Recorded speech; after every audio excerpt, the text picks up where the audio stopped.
Kiwis to Decide on Cannabis by Stacey Kirk in the Press, page 2, Saturday, October 21st, 2017.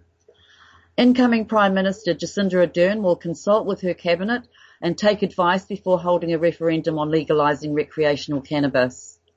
Ardern said she was personally open to the discussion and her executive team would decide when the referendum went ahead. There was a need to balance overly harsh criminal sentencing with the drug's capability to cause harm. Earlier, an internal Green Party email revealed a raft of policy concessions for the Greens in government, including a referendum on the full legalisation of cannabis for personal use.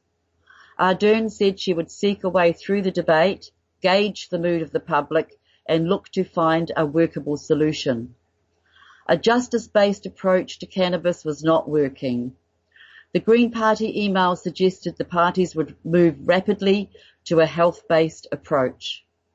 The Greens will also get a higher conservation budget and an overhaul of the welfare system. Conservative lobby group Family First was already preparing to rail against the prospect of a referendum.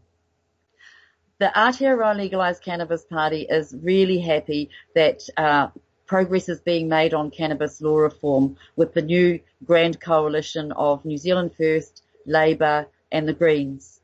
So the ALCP is going to be proactive on this and will be assisting to push it along. And we know about Helen Kelly's proposal for a referendum on cannabis, and we will be presenting this to the Green Party if they don't know about it already. And I'd like to also point out that each day that this referendum is waited for, people will die of conditions that could have been cured by cannabis. Every minute that this referendum has not been done and dusted and the law has been changed, people will continue to suffer from chronic conditions and ailments that are aided by cannabis. Okay? Imagine that, ladies and gentlemen. There is a ticking clock. There are people suffering every second that I'm talking right now, and there are people dying at the end of every day that passes on the calendar. That is how urgent this issue is to me, just on the medical side alone. That is not including all of the people who are currently before court who are getting complex post-traumatic stress disorder as a direct result of a situation of their life beholding in the balance and being completely outside of their control for more than a month. This happened to me. Fortunately, though, I realised that cannabis helps me with my complex post-traumatic stress disorder.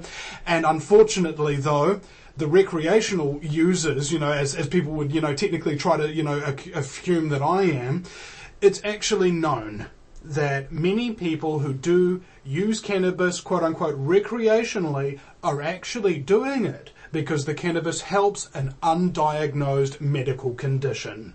Ladies and gentlemen, we are all sick. We are all suffering. And, with the course of time, we will all die.